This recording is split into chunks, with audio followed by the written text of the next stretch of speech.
Was you saying that the movie was, you didn't make the movie until like 7 years after this all happened? Right. Right. So we went down just to, it was an experience that we had, right? We went to go stand with the pro-life Right. people down at Inwood Drive. We walk away, go about our lives, live our lives, and it would be another 7 years before, and during that time, he walked away from filmmaking, went back to school. Okay. So there's life that happened in there. And then as we get up early between 3 and 3:30 each morning to pray and read and just talk about the day. And I remember after we were done praying, one morning I just looked at him and I said, I think we're supposed to be making movies. And then he goes, huh, it's funny you should say that. I think we should too. And then he immediately told me, I know the first story that we're going to tell. And I was like, you do? You got to remember. And that was it. So for me, because I've done several movies before this, and it had been over a decade since I'd done anything feature length. In fact, the reason that I walked away from filmmaking was because the last movie that I did, that I was working on when she and I met, was just a total disaster. And so, and people see the success stories, but they don't know about all the disasters. I have a lot of disasters as well. Yes, I know what you mean. And so, so for her to say, I think we're supposed to be making movies, and I had sworn that off, when I left filmmaking and said I'm never doing this again. Right. Okay. So when was the Inwood Drive released then? What year was that? 2020. 2020. Yeah. Yeah, when everything shut 2020. down. Okay. Mm-hmm. All right. Okay, then the next one on the horizon was the Mind Polluters. Mm-hmm. How did that come about? Well, we finished with Inwood Drive, and it released it to Amazon Prime. It's still on Amazon. It's no longer on as a Prime title, but it is on Amazon. And we were just praying, okay, Lord, what's next steps? You've brought us this far. Where are we going next? And we weren't really sure.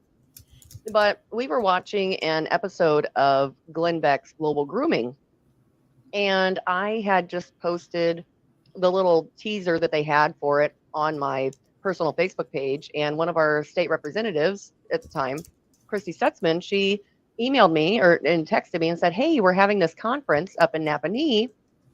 You and Mark should consider coming. And I said, we're not really big conference people. We've done enough of conferences. And I said, well, I'll think about it. I'll see. But it was really interesting because we started to get connected with different people after just posting this. And we got connected with Rhonda Miller of Purple for Parents, and then Dr. Judith Reisman, who was down at Liberty University. And so all of these doors suddenly started to open, and we're like, what is going on? So we go to this conference, and oh my goodness, we couldn't believe what was happening in education and what these kids were being taught, in just the perversion of everything that you could possibly imagine. And so we walked away from that, and we said, and we knew immediately, we're like, this is where the Lord is calling us. This is where we're going. And sure enough, I mean, it was totally, we had this urgency to get this film done, and we just started. Okay, let's look at the trailer on this, on the Mind Polluters, because this is very good.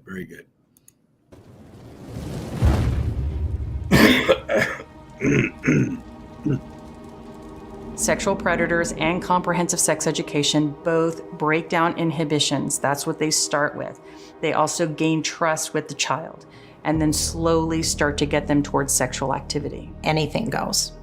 You are teaching children adult child sex, you're teaching transgender issues, and children are moldable and influenced by that. They said, okay, now we need you and your team to be able to explain what homosexuality is to a 4-year-old student. To introduce this kind of material at that age, frankly, it's child abuse. You're going to teach our children that it's okay for any two children of any age, of any sex, to have sexual intercourse with each other as long as two components are present, one's using a condom and they both give consent.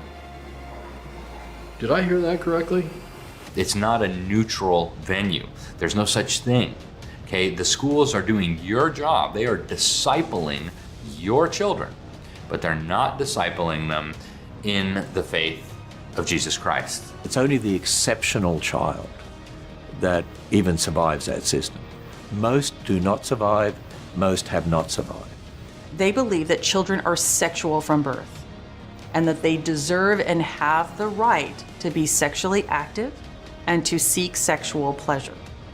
And if anyone is stopping them from that, then you are judging and oppressing them. Even kindergarten now, they're wanting to teach them more and more perverse information and acts and put that into the children's minds.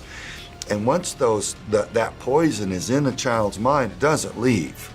They'll always remember what they learned. And it's by design, it's orchestrated.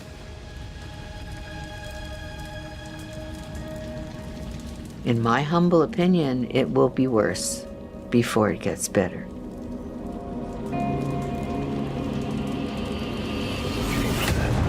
I know we have.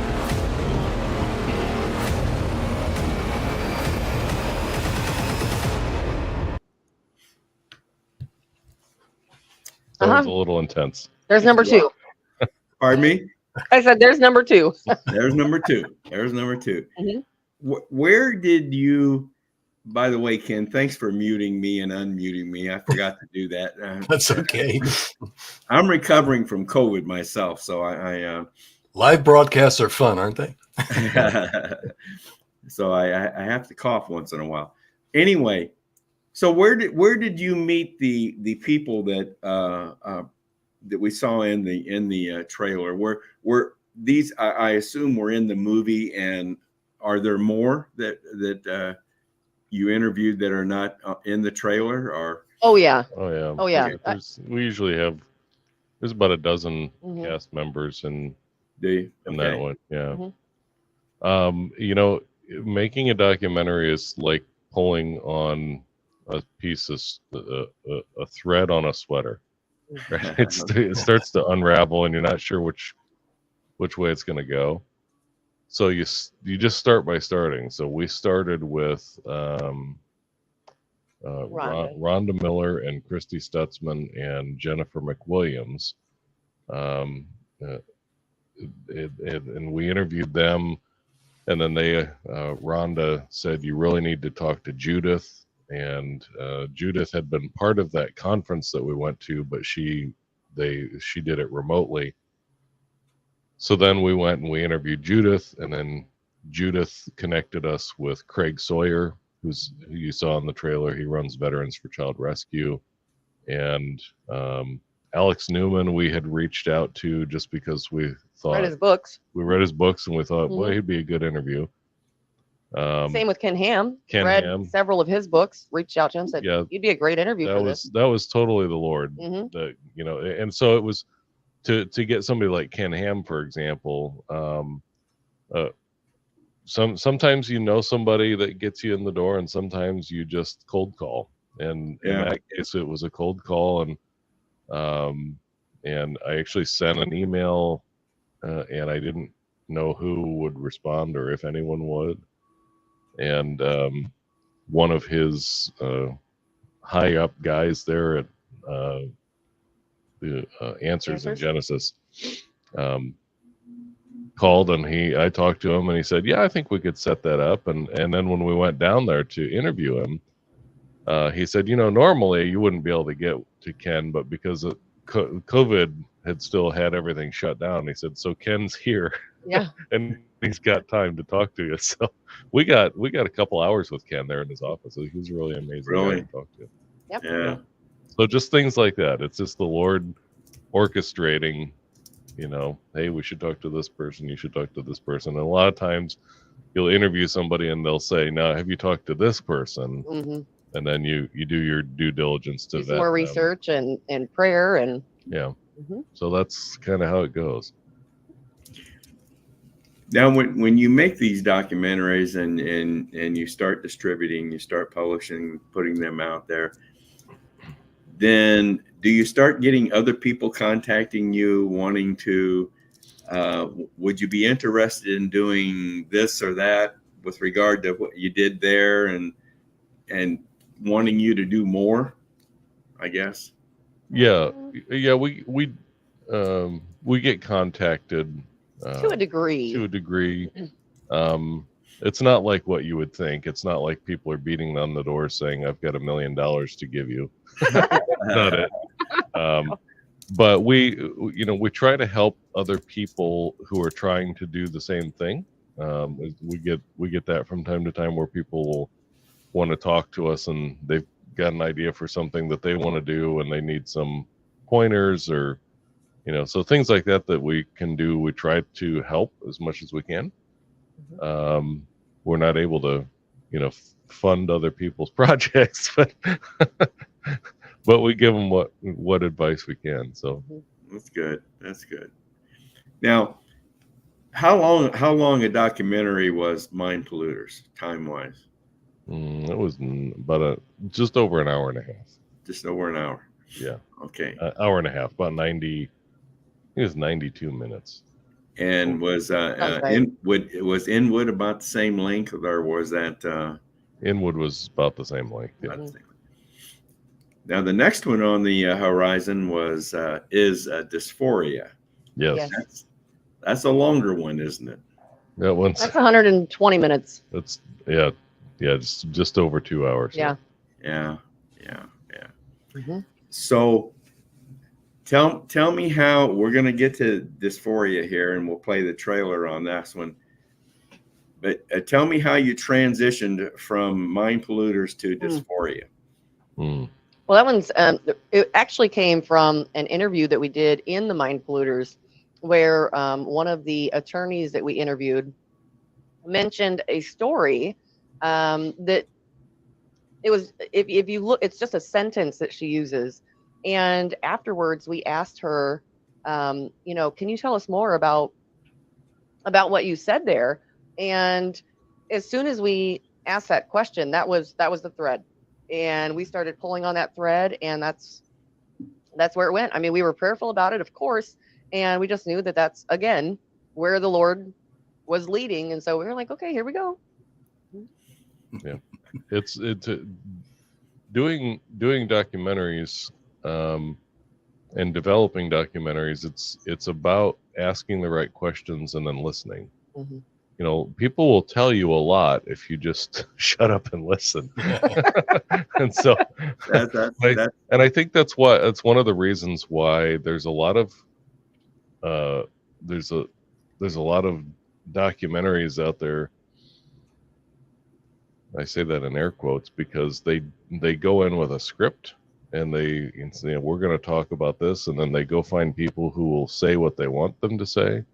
And we do not do that at all. We go and we ask people questions and have conversation with them. After we've researched them and know what their, expertise is even in. So we basically, we sit them down and set the camera back in the corner and then get them talking. And that's where you get your best stuff. Yeah. So, but you have to ask the right question. Literally prepare a script and ask the person to actually read the script. Oh yeah. All the time. Most of the stuff you see on, most of the stuff you see on network television is all scripted. Yeah. Is that right? Yeah, most of the stuff on Discovery Channel and History Channel, it's heavily scripted. They start off knowing exactly what's going to be said, and then they get people and they'll guide the interview very heavily. And say, no, say something like this. I need you to say something like this. And they'll maybe let them say it in their own words. But sometimes it's not even that. So, well, I can remember from my business training that when in interviewing people, it was always ask open-ended questions. So you get the person to talk and get the person to expound upon what they're saying. So I say you must be very good at that. You must be. She's very good at it. She does the interview. Hey, it's scriptural, right? Quick to listen, slow to speak. Very Great good. motto to live by. Very good. Very good. Okay, so so it was a conversation with an attorney that kind of got you going on to dysphoria. Oh, I wanted to ask you, are you getting better at recognizing what the Lord's telling you to do? Are you? Oh, every day. That's good. I was going to say, you're probably getting pretty good at recognizing those messages better than you used to be, maybe. All right. Well, we don't question anymore whether we're doing what the Lord wants us to do. There was time there at the beginning when we were first starting the ministry, and there's a lot of stories there about that, but where we were really questioning, right? You know, did we hear right? Because it seems like we're in this pickle, and Right. you know, and then the Lord shows up in big ways that we would never. There's no way it could happen if it weren't the Lord. I mean, we just have so many stories that are like that you finally go, you know, when the Lord's going, oh, okay, you guys, are you going to trust me yet? Yeah. You know, so we're like, oh, here we go. Let's go. Who cares? I think he rolls his eyes on a regular basis. And he's like, how many times are we going to have to go through this? Yeah, exactly. Before you'll trust me. Mm-hmm. Okay. So when was Mind Polluters, when was that released? That was 21. Late 21. Late 21? No. Late. It was we finished it November. It was late 21. Oh, it was late 21. It's in 20. Yes. All right. So it's late 21. So it was, well, and here's the awesome thing about the Mind Polluters. So it was used all during 2022. And then, so we are shipping to all 50 states with DVDs. I mean, when we started, we were partnering with grassroots organizations across the country, and it just exploded. I mean, it was bonkers, and we couldn't keep up with the demand. And we kept getting all of these requests in. We have, you know, people were saying, we have these large Spanish speaking communities. Can we get a Spanish dub? You know, do you have translation? So we had the Spanish captions done. And then they were showing the film with the Spanish captions. And then we had all these grassroots coming back to us, and they're like, we really need a Spanish dub. These people are having a hard time, you know, reading while the English version is speaking. And so, and here's one of these God moments that we're talking about. So we put out in our newsletter, we have a small newsletter list, and we put out this request to our supporters, and we said, hey, you know, here's the deal. We have a lot of the grassroots across the country, and these are multiple states that we're talking about. You're talking about millions of people that are going to be impacted with this. And we're like, you know, we just need a basic amount of money to send the film out to Burbank, California, and get it translated. Can you guys help? Well, we didn't hear anything for a couple of days from anybody on our newsletter list, but then we did have one gentleman in Texas who has a large Spanish speaking community that he employs. And he sent us a message. He watched the movie, and we didn't hear back from him for a couple of days. Mm-hmm. But then we got a check in the mail for the full amount to get the Spanish translation done. And it was so awesome when he sent the support for it, and he said, I don't know why I'm doing this, but here's the full amount. And we laughed and we smiled. And we're like, we know why, because the Lord sent you. That's why. And so there's just all of these, you know, God ordained moments of doing this. And so with the Spanish translation, it has actually been in 145 different countries, and the Mind Polluters helped get. There were over 30 pieces of legislation across the country in the legislative session in 2023. 5 states were actually able to overturn or lessen the obscenity exemptions that allow the pornography in the schools. So we continue to watch everything that's going on. I mean, the Mind Polluters was played in state capitals, at Republican conventions, in churches. I mean, it was everywhere. So we're just, Great. and we just, we spent $0 for marketing. That's how much we couldn't keep up with the demand. And that's all the Lord. That's 100% the Lord. Has nothing to do with us. That's great. That's great. Amber, Let's one of move our on. viewers felt it was important to go ahead and reference that verse that you brought up. So I'm going to go ahead and throw that up for Okay. you. Yes, absolutely. Thank you. James 1:19. I just thought I'd throw that up for you. Good deal. Appreciate that. Okay, let's move on here. We got to watch our time here. Let's move on to Dysphoria. Okay, now this one was released in 2023. So this is this is being released right now. We're doing we're doing in-person screenings of this film right now. Okay, all right.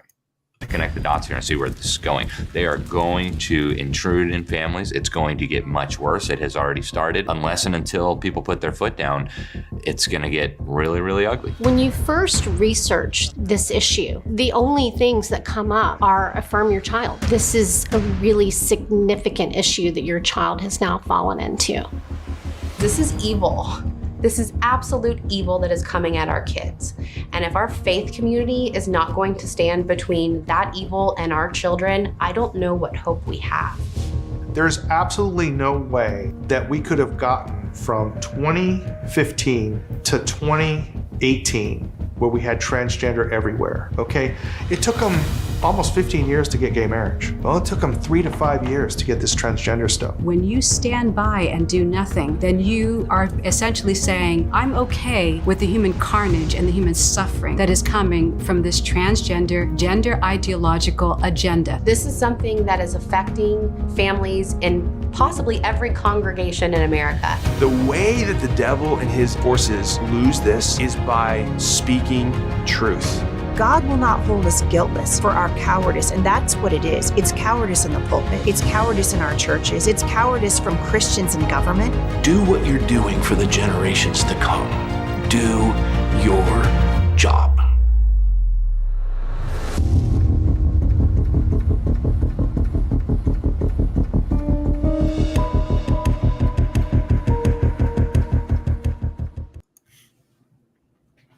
Another light. I say tackling all the good stuff, right? Send complaints to. Pardon me, what? Send complaints to the complaint department. Well, we're gonna we'll be getting into that, but anyway, this one I have seen this movie twice now, or this documentary. Mm-hmm. And it's really powerful. It really is powerful. And I want to touch on, there's so much we could cover in this one particular documentary, but I want to cover so much the part where you talk about the role of parents, the influence of Marxism, government influence, and the role that churches play. I know that's a lot of stuff there, but can you sum it up? Sum that up in the next 3 minutes? Sure. 4 minutes. Well, if you just go and you study Marxism, communism, one of the books that we reference in the film is called The Naked Communist. Mm-hmm. And in that, he lists out the 45 communist goals, which were read into the congressional record in 1965. Oh, no. 63. Yeah. Right, thank you. By a Democrat, oddly enough. And when you read the communist goals for America, and then you look at where we're at as a culture and as a nation right now, you'll see that they're almost done with their list. Mm-hmm. And when you study what the communists said that they were going to do 100 years ago, the slow march through the institutions, that's what they've done to America. So they've taken over the education system, and they've taken over the unions, and they've taken over media. And so all of this, one of the communist goals listed is the destruction of the nuclear family. And so we're seeing that take place. Well, how do you do that? How do you, separate children from their parents? Well, get them in adolescence when they're confused and convince them that biology isn't real and that they can cut off body parts and take, medications and change their gender. This is destroying families from inside and separating families. So now you've got Marxists within state, local, and federal government that have fully bought into this, and they're using this, they're redefining what's child abuse, right? So they teach your kid that they can be any gender they want, or one of 117 genders, right?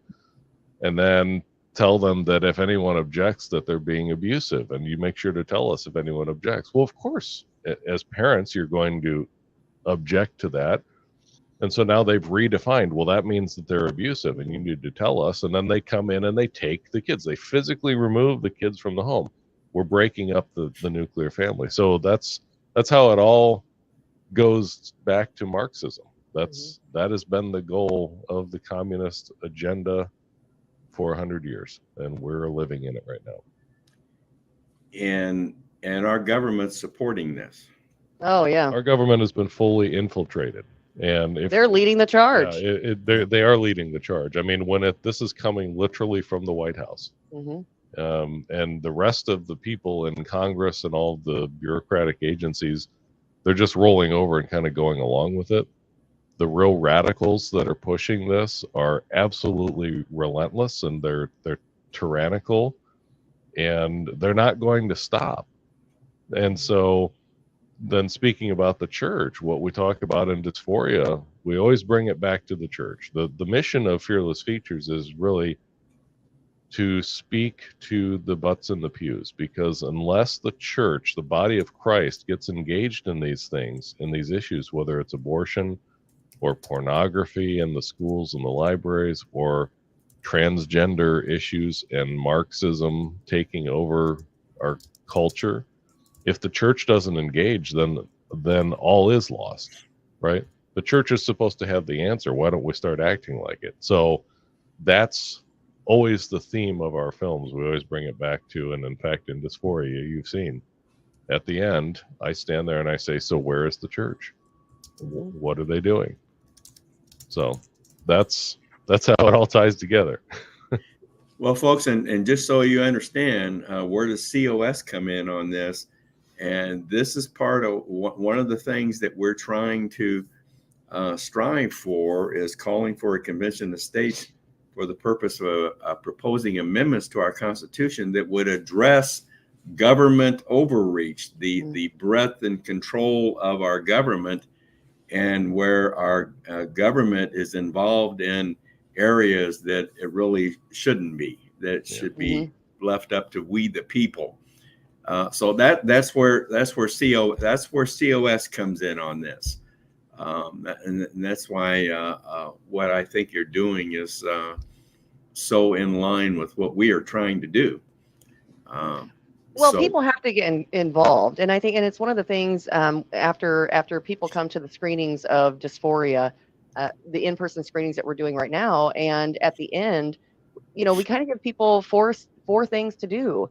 And the first one is to be reading and studying your Bible daily. You have to know the truth so that you know how to combat this. Be ready in season and out of season, that we're called to that mission. Number two, get involved with the local grassroots movement. The grassroots are the ones who are leading the charge on a lot of things. Exactly. And three, get involved in your church. The more that you're involved, people don't realize the influence that they actually have, and not just with your church, but where you are in your community, at your job. Where do you visit all the time? Who is in your circle of influence? You do have a voice. Use it, especially if you're a Christian and you know the truth. We do not have time to sit by and just be quiet, and number four for us that we tell people is focus on the one. Focus on your family, making sure that your family is healthy, that your family is safe, that you are doing, your God-given responsibilities so that you can be a model for the next generation. And we are just, whatever we do, it's for the glory of God, and we are just out for the one. If we can change one heart and mind, to see the truth and come out of the darkness, I mean, it's worth it. It's 100% worth it. Couldn't have said it better. Let's okay. I wish we had another hour to talk to you about all this. I mean, we could talk on and on and on. But Ken, have you got a link posted? You depend on donors, right? We're 100% donor funded. And I'll tell you why, because after we got done with the mind polluters, we had, and we did this from the beginning because, the Lord is our executive producer. In our eyes, this mission and what we're doing, we are walking with the Lord and just being obedient to what he's called us to. And so we don't take any corporate money, no grants, nothing. It's just a 100% donor funded. And, when we got the mind polluters done, it was interesting because we had a couple of national organizations contact us, and they called and wanted us to remove all references of Christ from the film. And it was a very short conversation that I had with these people. And I said, Jesus is the way, truth, and life. We're not editing it. We're not taking it out. And so that was the end of that conversation. Yeah. And when we got Dysphoria done, interestingly enough, we had other national organizations ask us to remove all references of Satan from the film. And we're like, you guys, do you not understand we are in a spiritual battle? We do not wrestle against flesh and blood. Like, you guys pay attention. So that's our mission. That's what we're doing. So that's why we're donor funded, so that we can continue to just serve the Lord fully and make the films that he wants us to make. All right. Yeah, we've posted the link to the donation page for Fearless Features website, and we did have one question asking how to contact with you. Is that page the best page, or is there another way of contact that we can give our viewers the best? Yeah, if you just go to fearlessfeatures.org and you can contact it, there's a contact button, and you can just send us an email. We do respond. Sometimes it takes a few days, but we do respond. Mm-hmm. I've put that also in the chat, and at this point, I think most of us at this point that have had any type of experience with what can be done with even a small donation. If you give up that Starbucks coffee for a month and just send in that amount, it's amazing what God can do. He can Absolutely. take the smallest, multiplies. He can take the smallest. I mean, you go back to the old, the age-old story of feeding the 5,000. Mm-hmm. So that's right. It can be done. So if you've got questions or you'd like to make a donation, but all those links are in the chat. All right, good. All right, guys, very quickly, we're out of time. Tell us about the next project that's in process. Well, we actually have two, but the next feature-length project is called Laodicea, which is from Revelation, and we reference it at the end of Dysphoria. Laodicea is the lukewarm church. And so that's in development. And in the meantime, we are doing a spin-off series from the mind polluters called Polluted. And it's all of the material that we couldn't fit into the film. And we're releasing it as a 10-part, 30-minute per episode series that people will be able to watch. We'll release them as we get them done on our website. And then once it's all done, then it'll probably go to a streaming service as a full series. And that series will be called Polluted? That's called Polluted, yes. Okay. All right, guys. Well, I hate to say it, but we're out of time. Well, that went so fast. But I want to thank you very much for spending the time with us this evening. And I think our viewers are going to be very, very pleased with what they've heard here. And I truly do hope we have helped you in some way. And we will be developing material from this broadcast that we will be displaying or distributing and through various social media. So hopefully we've helped you in some way tonight. So, Well, we certainly thank you for allowing us to be on your show. Yes. no problem. No problem. Thank you very much. Have a good evening, guys. Thanks, guys. Thanks, Mark and Amber. Good night. Well, Ken, that was great. I'll tell you, I knew it would be. Yeah. I mean, when you can see, the workings of, everyday people that are getting involved and doing self-governance, and obeying their faith. I mean, at this point, that's I think those areas have to be blended. And you have to rely on that, because at this point, if you lose any of those factors, first of all, you'll be ineffective, and we truly risk losing everything that this nation was built on. Yeah. Well, I want to mention next Monday evening is our roundtable. As our viewers should know by now, every fourth Monday of the month we devote to a panel discussion format, and our topic this month is going to be articles of impeachment. Oh boy.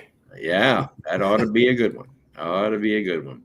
So look for us, same time, same place, next Monday evening, and remember to subscribe so you can get the updated information and we'll be getting out things this month.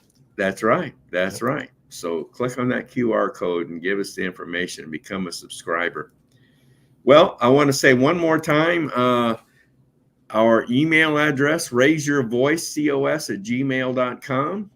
If you have any comments or questions after the broadcast ends this evening, feel free to submit those to our email address, raiseyourvoice.cos@gmail.com. Well, Ken, we're going to sign off here. Ken and I are going to sign off. We will close out this evening with our Mark Meckler video that we like to use, The Day I'll Quit Fighting. And once that video is completed, that'll be the end of our broadcast this evening. So, Ken, I think we've had a good one tonight. And thank you for watching over everything and monitoring all the comments and questions. So, Ken, you have a good evening. Okay, bud? You too, Dale. We'll see you soon. We'll see you.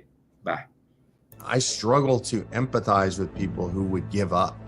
It doesn't make sense to me. Sam Adams said, for those of you who prefer safety and security over liberty, over the animating fight for liberty, I hope that you enjoy licking the hands that feed you. May your chains rest lightly upon you, and may posterity forget that you are our countrymen. Like, do you understand that your kids and you are sentencing your kids and your grandkids and your friends' kids and your neighbors' kids to a lifetime of slavery and servitude, literally, of fear, of living in the darkness, but never, ever, never, never, never give up. George Washington lost the majority of his battles that he fought in the American Revolution. If you read his writings, if you read the letters where he was writing to Congress asking for money and troops, he was saying, we're losing. I don't have the troops I need. I don't have the supplies I need. Did he quit? What about the guys on the beach at Normandy?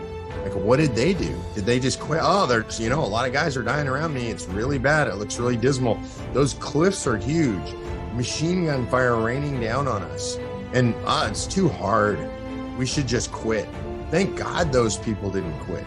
If they had, where would we be? I get discouraged, for sure. And I will quit fighting at some point. And that point is when the first shovel of dirt hits the top of my box 6 feet down.